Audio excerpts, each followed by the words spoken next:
तो आज हमारा न्यू टॉपिक है और बड़ा इंटरेस्टिंग टॉपिक है, वो है जी artificial ventilator.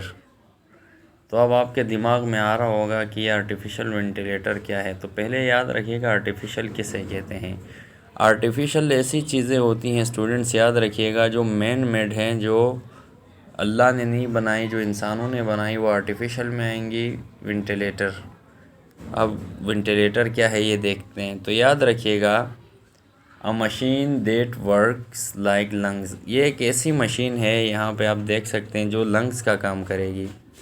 When patients natural breathing becomes difficult, जब एक आदमी नेचुरल तरीके से ब्रीथिंग नहीं कर रहा होगा, वहाँ ये वेंटिलेटर यूज़ करेंगे जो लंग्स का काम करेगी। Through this machine oxygen rich air is directly supplied to trachea. अब इसमें होता क्या है कि ऑक्सीजन रिच एयर सप्लाई किया जाता है ट्रैकिया में। ये यहाँ आप देख सकते हैं, ये पेशेंट है जिसको मुश्किल डिफ़िकल्टी हो रही है ऑक्सीजन लेने में। तो इन्होंने वेंटिलेटर के थ्रू यहाँ क्या किया स्टूडेंट्स, ट्रैकिया के अंदर वो ऑक्सीजन रिच एयर, ये जो हवा की नाली है या विंड पाइप जिसे कहते हैं, वहाँ एयर को सप्लाई किया। तो अब यहाँ पर क्या किया जाता है, ट्रैकिया के करीब क्या कर देंगे, trachea through a tube inserted at the mouth, mouth पे वहाँ पे इंसर्ट कर देंगे up to the windpipe, और कहाँ तक कर देंगे, यहाँ तक कि विंड पाइप तक वो चली जाए। तो ये मेथड होता है उसमें। अब यहाँ पे याद रखिएगा कि जो मैकेनिकल वेंटिलेटर है blows air with increased oxygen through tubes into the patient airways. यहाँ पर ये जो मैकेनिकल वेंटिलेटर है, इसका काम ये है कि एयर को वहाँ जो इंक्रीज्ड होती है ऑक्सीजन में, ट्यूब्स के ज़रिए पेशेंट के पैसेज वेज में डाल देगा।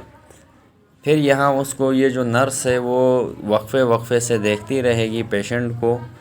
इंडोट्रैकियल ट्यूब होती है, यहाँ पे आप देख सकते हैं। अच्छा, गोस through patients mouth and into the windpipe, और ये कहाँ जाएगी, एक तो माउथ में इंसर्ट होती है, फिर माउथ के ज़रिए वो विंड पाइप में वो चली जाती है, इंडोट्रैकियल ट्यूब। फिर एक है nasogastric tube, goes through patient's nose and into stomach. ये वो ट्यूब है जो मरीज़ के एक तो नोज़ में जाएगी, दूसरा स्टोमक में या मैदे की साइड में होगी। फिर यहाँ पर ये जो आप देख सकते हैं ट्यूब है जो नज़र आ रही है, इसको air flowing to the patient कहते हैं।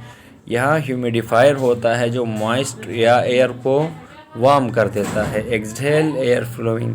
फिर यहाँ से जो एयर एक्सहेल हो रही है वो यहाँ इन ट्यूब्स के ज़रिए बाहर आएगी। तो ये आर्टिफिशियल वेंटिलेटर इस तरह से क्या करता है, एक आर्टिफिशियल लंग का काम कर रहा होता है। तो ये आपका टॉपिक पूरा हो गया।